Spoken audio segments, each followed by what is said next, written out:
everyone, I'm Nicole and today I'm going to be talking through all of the books that I read in May.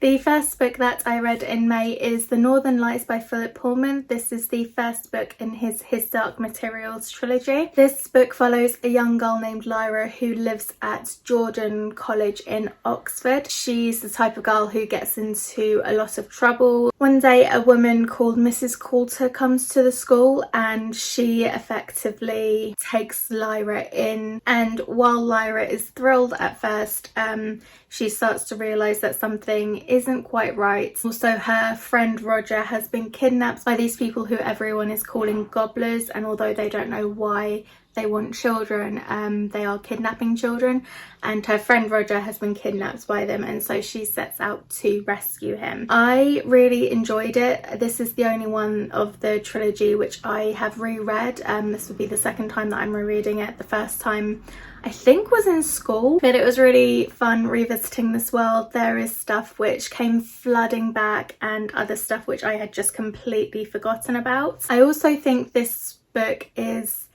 probably the most magical and whimsical of the trilogy. I really enjoyed it. I think it was a really great way to set up this story.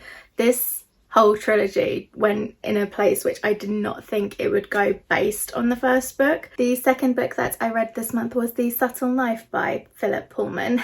This is the second to his Dark Materials trilogy. In this book we follow a young boy named Will alongside Lyra. He is on the run after just having killed a man, and he ends up in this whole other world, and slowly but surely we find that his and Lyra's lives are pretty much intertwined. This book, I get why it is its own separate book, because it couldn't go on to the end of this first one, and if it had gone on to the third one, it just would have been a massive second book.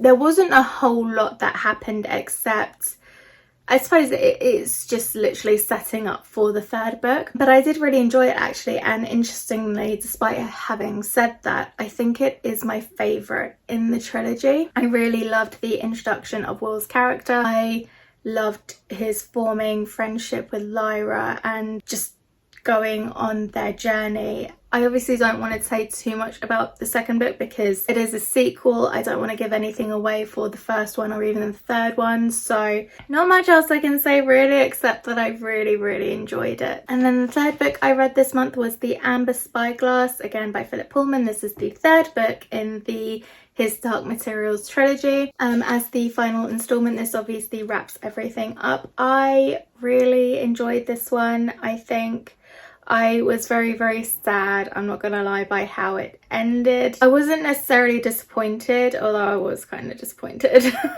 but I wasn't disappointed.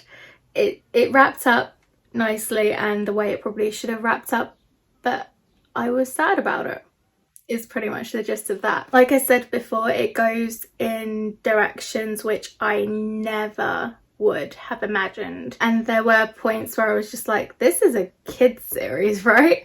But I think that's really cool because kid books written for younger audiences, sometimes they're dumbed down a bit, which I guess is fine because it's for kids, but you know, I don't think this dumbed anything down, and this is quite a beloved children's series. I know many people who loved this story growing up, like all of them, so I think that's really nice, and I really enjoyed my time with these books. I'm really glad I finally finished the trilogy. That for me is just incredible. I ended up giving each one of these books 4 stars. The Subtle Knife is probably a 4.5, but overall thoroughly enjoyed this series. The next book that I read was Dreamin Sun by Ichigo Tagano. So this one I read as part of Booknetathon. I tried taking part in it this month. I ended up just having too much to read to fully take part, but I did read this one as part of that readathon challenge. I did enjoy this book. It's the first manga I have ever read. I did enjoy it. I really liked the story and the premise and the characters. So the notes that I took while reading this book were what the hell am I reading, and what the hell did I just read? it was good. Like I say, I enjoyed the characters, I enjoyed the plot. I was a little bit confused, not confused, but I don't know, something would happen sometimes and the characters would just start screaming, and it was just really weird. And I did enjoy it. I would actually like to continue with the series. Maybe dramatic is the right word. I think it just seems very dramatic sometimes. The reaction didn't always match the thing that was going on. I don't know, but maybe that's just, like I say, this is the first manga I have ever read, so that might be perfectly normal. I'm interested to find out whether it's just this book or whether it's normal. I'm really interested in continuing on with this series and seeing where the story goes. Speaking of which, in this book we follow a young girl who has run away from home. Her father has remarried and they have their own kid, and she feels she isn't as important to them anymore, I guess. And so she ends up running into this guy who agrees to let her move in with him and his brothers, so long as she does 3 things. She has to tell him why she ran away from home. The second is that she must retrieve the missing house key, and the third is that she must find love. Yeah, like I say, I'm interested to see where this goes, and I'm interested in reading more manga in the future. I ended up giving this book 3 stars. Another book that I read for Booknetathon was Spellslinger by Sebastian de Castell. In this book we follow a young man named Kellen, who when we first meet him is moments away from facing his first magic duel. The only issue is Kellen doesn't have the best grip on his magic. He isn't able to form the spells, isn't able to get the same intensity as other people his age. I would say this is a solid 3-star book for me. I know a lot of people love this book and this series. I thought it was good. I thought it dragged somewhat towards the end. It was a good book overall. Like, the characters were good, the world was developed, like the story, the concept is a really interesting idea, but I was slightly exhausted reading this book. And for me, it's like, it's exhausting to read about someone getting pissed on for 300 plus pages with 0 reprieve. With some books, it's like you have like the highs and lows, you know, you have like the lows of what they're going through, but then you have like hope, and then you have like no, and then you have hope again. And you know, that's nice. It gives you like a little bit of a reprieve. It lets you see what the characters are made of and stuff. But with this, there was just no reprieve. It was just bad after bad after bad after bad after bad, which is fine, but it was just exhausting for me. Everyone was awful. His family are awful, his friends are awful. Again, some people might love the whole bad after bad after bad after bad, but for me it just gets boring because there's nothing else. There's nothing else to keep you hooked except that the fact his life is getting even more awful, and it's like sad, but it doesn't keep me gripped. What keeps me gripped is like the possibility that maybe things could get better, or maybe he can overcome it. And I think the thing was, every time there was a possibility or a moment where you think, okay, now is the moment, he's going to rise up to the occasion, he's going to fight back, he's going to unleash all of his rage from all of these past things and do what needs to be done, kind of thing.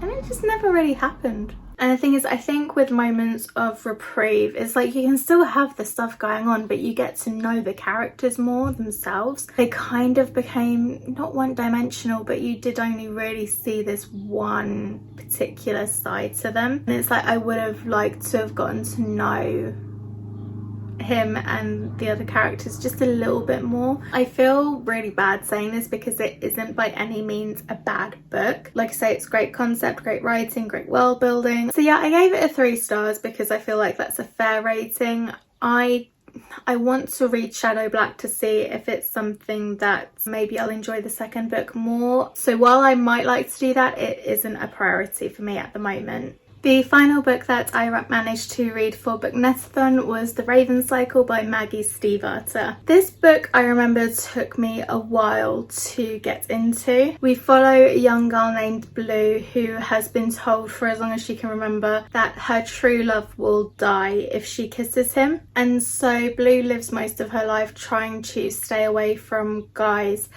which has worked out pretty well so far, but then when we meet her, she ends up meeting the Raven Boys. These are a group of friends and they're kind of looking into like ley lines, and it's stuff that she's a little bit familiar with because her family are psychics, hence how she knows that if she kisses her true love, he'll die. This book took me about 100 to 150 pages to finally get into. Yeah, I found the beginning of this pretty slow going. I do remember really enjoying it and getting into it by the end.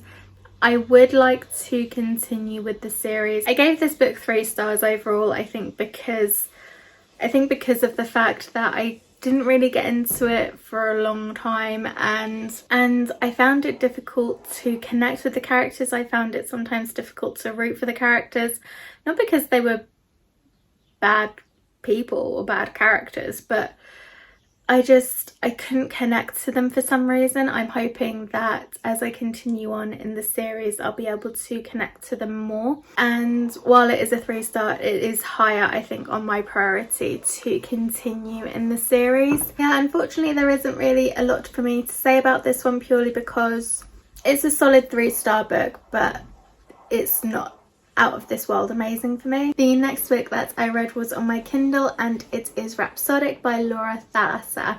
This is a book that I read for the Chick Flick or Challenge video that I did, and I was very apprehensive about going into this one when I found out what it was about, so I pulled it out of a little bag thing. I just heard people talking about this book, so I was interested in it, but I didn't really know what it was about. Basically, we follow a young woman named Calypso, or Callie. Callie is a siren and she made a deal with the bargainer, and the bargainer is somebody you don't want to make deals with. He always collects. The payment is always in the form of a favour. The thing is, Callie has made over 300 deals with the bargainer, and after 7 years he is ready to collect on those favours. I should also say that the bargainer is Fae, which is the thing that when I read I was like, I'm not gonna like this book because I've tried reading books with Fae in the past and I just haven't clicked with them, haven't gotten on with them, didn't like them, I get that there's like mythology and stuff behind it, but I don't like Fae, or I don't like the way they're represented in a lot of books, but I just haven't gotten on with them. This book I loved. I loved this book so much. I can't even tell you why I loved this book so much, but I did. Probably Desmond. Desmond Flynn is the bargainer who also happens to be the king of night in this Fae world. If you know Fae, you know what I'm on about. I don't know Fae, so I don't really know what I'm on about. In this book, we kind of flip back and forth from past to present. So the past being when she very first met Desmond and made this deal. The present being 7 years later and him collecting on these deals. Of course, there is some sort of romance between these guys, and I just really enjoyed it. It was such a fun read. It was such a quick read. And yeah, I really enjoyed my time with it. I gave it 4 stars overall, probably more of a 4.5. I am surprised by how much I enjoyed this book and am 100% going to continue with the rest of the series. The next book that I read in the month of May was Recursion by Blake Crouch, and this is my first 5-star read, not only of the month, but I think of the year. I think the only other book that got 5 stars was The Boy, the Mole, the Fox and the Horse. That is a book of quotes, which is really cute, but not a fully formed type story. This novel is the first thing that I have given 5 stars to this year. I thought I'd lost the ability.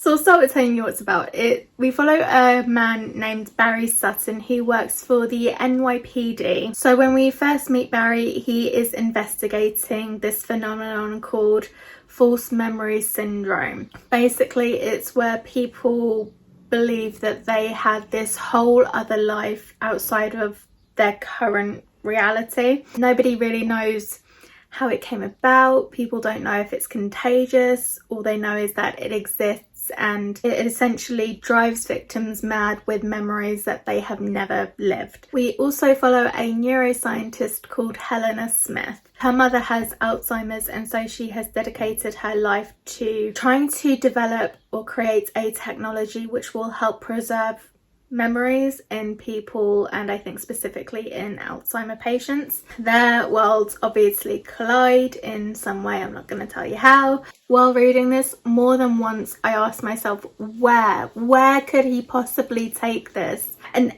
every time he answered. I remember reading Dark Matter, his first book, and I could not put it down. I ended up staying up all night to read Dark Matter, and the exact same thing happened with Recursion. I could not put this book down. I had to know what was going to happen. Blake Crouch, the author, has this ability to draw you in from the first page, and he doesn't let you go until you have finished the damn book. As he did with Dark Matter, Blake Crouch takes all of these big, impossible ideas, questions, and he humanizes them. He intertwines them with stories of family and love and hopefulness, and it all just intertwines beautifully. I love the writing, I love the story, and without a doubt, I will read everything he ever publishes. The next book that I read in the month of May was The Invisible Life of Addie LaRue, and we have our second 5-star read of the year. May was a good month. May was a very good month. I appreciate these books so much. In this book we follow a young woman named Addie LaRue. She is on the verge of being married off to somebody she does not want to get married to. She ends up running into the woods and praying to the gods to get her out of it. The one thing that she has been warned is to never pray at night because you will be praying to the wrong gods, but she doesn't notice the sun go down and ends up praying to somebody who granted her wish but at a terrible cost. Addie has been granted the ability to essentially live forever. However, she is remembered by no one. The instant that they take their eyes off of her, essentially, she is forgotten. However, after 300 years, somebody finally remembers her. The ending is definitely bittersweet. I still don't know how I feel about the ending. It's a great ending. Don't listen to me. It's a great ending. I'm a sucker for happy endings. Addie is a character who I get it. I cannot describe to you how much I get it. She is called a dreamer. All she wants is more time to do more, see more, experience more of the world and more of life. You know, that feeling of essentially feeling caged and trapped by time or geography or anything. Like, that feeling of being trapped is, I get it. Like, for her it's an arranged marriage, so I don't get that part. I loved Addie's character. I loved Henry's character. I enjoyed Luke's character as well, I'm not gonna lie. I loved watching her go through this life, but also having to kind of live with the unforeseen consequences of this wish that she made. It's very much like, be careful what you wish for, that whole thing. It was so good and I thoroughly enjoyed it. And the 5 stars couldn't reign forever. The next book was Mr. Penumbra's 24-Hour Bookstore by Robin Sloan. I thought I gave this book 2 stars, but apparently I gave it 3 stars.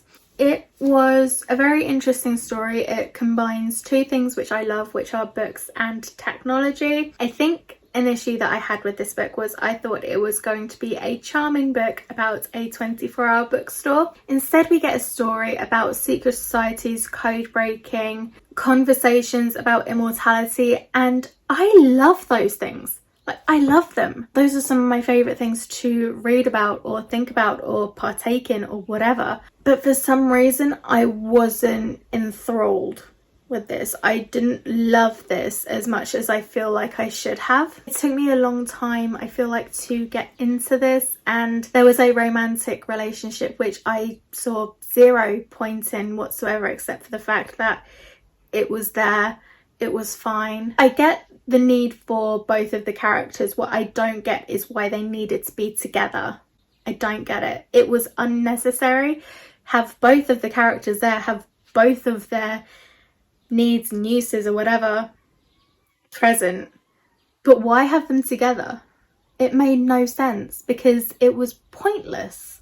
I guess it didn't convince me. I wasn't convinced that they were interested in each other. I enjoyed the ending and the overall message. I found this book quite preachy sometimes, which I didn't really enjoy. We follow a man named Clay who has been, it's following the book, when we're in the book they're in a recession, and so he's in web design, but he ends up taking a job at a 24-hour bookstore. And while this seems like a run-of-the-mill bookstore, it is much more than that, hence what I was saying earlier: secret societies, code breaking, immortality, conversations, that kind of thing. So yeah, it was good. I think I just wish it could have done more, and I think it was like, I gave it 3 stars overall, so I guess at the time I must have felt that was fair. Like I said, I thought I gave it 2 stars based on like my pure enjoyment, but I must have thought 3 stars was more fair of the book, which is not something I usually do. Usually I rate it on pure enjoyment. So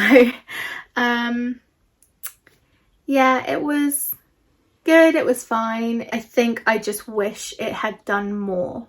The next book that I read in the month of May was Rivers of London by Ben Aranovich. This one I did give 2 stars. Actually, I gave it 2.5 because I was feeling generous. I gave it 2.5 because although I spent most of this book annoyed, there was one thing which happened towards the end which I was like, I'm willing to increase it by 0.5 stars just for that. The story isn't bad in itself. A lot of people love this story. We follow a police constable who is recruited to a department of the Metropolitan Police dealing with supernatural entities, and this happens after he manages to interview a ghost. The world building is interesting. I think the writing for me is a bit dry, but it is by no means a deal breaker. I think what threw me a little bit is nobody was ever surprised. Like, the people who knew about and dealing with like the supernatural stuff, obviously they're not surprised. The main character, never surprised. His friend, never surprised about any of this. It was barely even questioned that ghosts exist, like, or that other supernatural creatures or entities exist. And it was just weird that it wasn't, to me, because where's the element of disbelief? Where's the trying to convince me? I'm in the main character's shoes at the moment. I need to be convinced of what you're telling me. And the main character is just like, yeah, sure, why not? I don't want to be, yeah, sure, why not? I want to be convinced of this world that you're telling me to believe in. And so it was just a little bit frustrating that everyone, they just believed it without question. In my TBR video where I said that I was going to be reading this book, somebody in the comments kindly warned me that there are a lot of sexual remarks directed at women in this book, and thank you for the warning. Like, a lot of the time I couldn't care less about, you know, if there's like the odd sexual remark or whatever, you know, it's part of the story. And on some level I get that Ben Aranovich, I guess, was trying to show that he was a man who happens to be interested in women or whatever. I don't get why we needed to know how he felt physically about virtually every woman that we come across. I also think that there is a time and a place, and sometimes that time and place was just messed up. in my opinion. Like, for me, the time and the place probably isn't right after an awful crime scene. It probably shouldn't be while he's chasing after his possessed friend while trying to rescue her. And it probably shouldn't be in the midst of riots and fires. And the reason for that is in those moments I am in either emotional or high stakes or high intensity scenes, and those comments or those whatever just takes you out of the story completely, because you're like, how is that what you're focusing on right now? Like, you've got all this other stuff going on, you're in the midst of danger, you've just had a really tough time at a crime scene where something horrific has happened, and that's what you're thinking about. Like I say, I get he's a guy and the author is trying to portray him as this guy who, like I say, is attracted to women and is just a lad, you know, he's just one of the lads or whatever, which is fine. But especially in a book where you have all this other stuff going on, I do think that there is a time and a place, and I think that timing and placing was off for a lot of it. There was a moment that I very much considered putting this book down completely, and it was one line. It was the line was, the voice belonged to a plump, round-faced young woman of the sort who develops a good personality because the alternative would be suicide. When was this book published? This book was published in 2011, so do with that what you will. But yeah, I very nearly DNF'd after reading that line. Obviously, it's supposed to be an off-the-cuff kind of remark. To be honest, a lot of the stuff said in here kind of made me wince or cringe. So for the majority of this book, it was probably a 1.5 or a 2 star. And then, like say, there was a line at the end which I actually did enjoy. So it did go up to a 0.5. I will say, although there are a lot of sexual and somewhat demeaning remarks towards women in this book, the women who are in this book, especially I guess the ones that we see quite a lot of, they are very intelligent and very strong. I feel like I'm trying really hard to be fair about this book. It was interesting. I don't think it was told in the most interesting way, and to be completely honest, there is nothing in here which makes me intrigued or even excited to pick up the next book. The next book that I read in the month of May was Red, White and Royal Blue by Casey McQuiston. I read this one for the Royal Readathon. Unfortunately, it was the only one I've managed to finish in the time frame, but I am so glad that I read this book. I rated this 4.5, so tempted to put it up to 5, and might actually be a 5 on a reread. In this book we follow a young man named Alex who is the first son of the United States. His mother is the president, and he has this ongoing rivalry with Prince Henry, who lives in England. On the day of Henry's brother's wedding, this rivalry escalates and they end up destroying a £70,000 cake.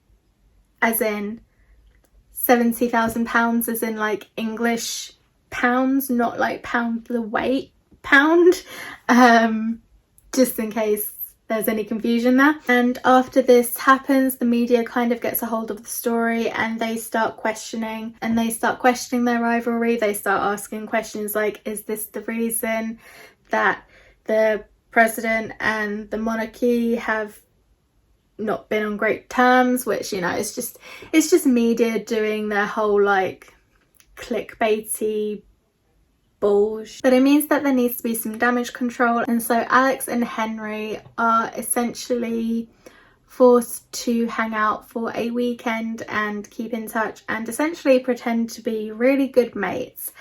And eventually that pretending kind of slowly becomes reality, and potentially, well, even more. It's such a good story. It's such a cute story. I'm gonna say something. I would love to see this book as a movie. I thought this book dealt with some really important issues but still managed to keep it lighthearted, and it was funny.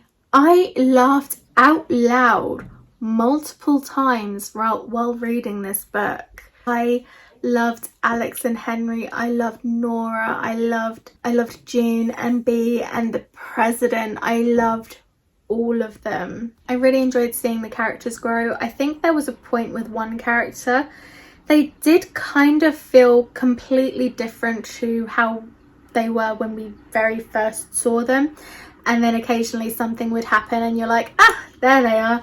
But yeah, they grew so much from when we were first introduced to them. I cannot wait already to reread this book, and I actually can't wait to read Casey McQuiston's next book. The final book that I read in the month of May was Fire and Heist by Sarah Beth Durst. This book surprised me. This one I was a little bit apprehensive about.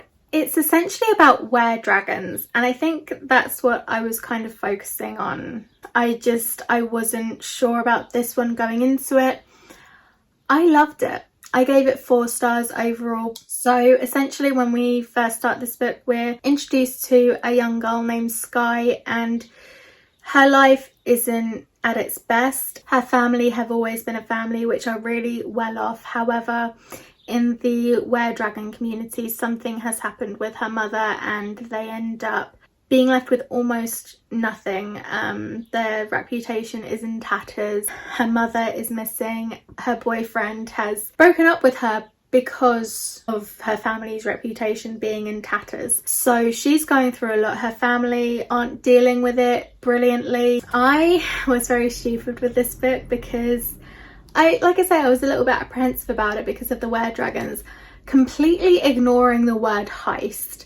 I know that I love heists in anything, and yet that just wasn't clicking when I kept looking at this book. I am so glad to have finally read it. It dipped for me a little bit in the middle when we were in this other world, but when we were in our world and there were the heists going on and the family dynamic, oh my god, it was so good and so cute and so realistic at times. I think sometimes some of the dialogue was off for me a little bit. I also loved all of the characters pretty much, but I loved Maximus's character. He was probably the best character. He was the best character, but I feel like his character changed somewhat towards the end, which I wasn't massively a fan of. He brought a breath of fresh air to this story. Like, I loved all the heists and stuff. Like I say, I wish that his character had stayed the same in this other world because he was there, and I think he would have made that world so much more great and entertaining. Even though he was there, but he just didn't feel the same. I loved Sky, I loved her brothers, I loved Gabriella, I loved all of them. And I really, really enjoyed the story. This is like, it's fantasy, but it's a lighter fantasy, and I do not mean that at all as some kind of insult. I know a lot of people probably adore high fantasy with all its like intricate politics and stuff, and this book has not much politics. Like, it was so good, it was so easy to read and get into, and I thoroughly enjoyed it, and I know that this is going to be a book that I will gush about because I enjoyed it that much. And that is every book that I read in the month of May. So that is 13 books overall, including the Kindle book that I read. I also started another book, but I have not finished that one yet, so hopefully that will be coming up in June's wrap up, although I have a lot to read in June, so maybe even July's wrap up.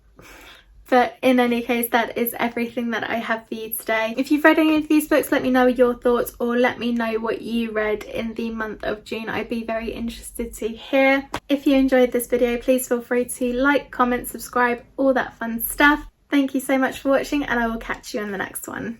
Bye!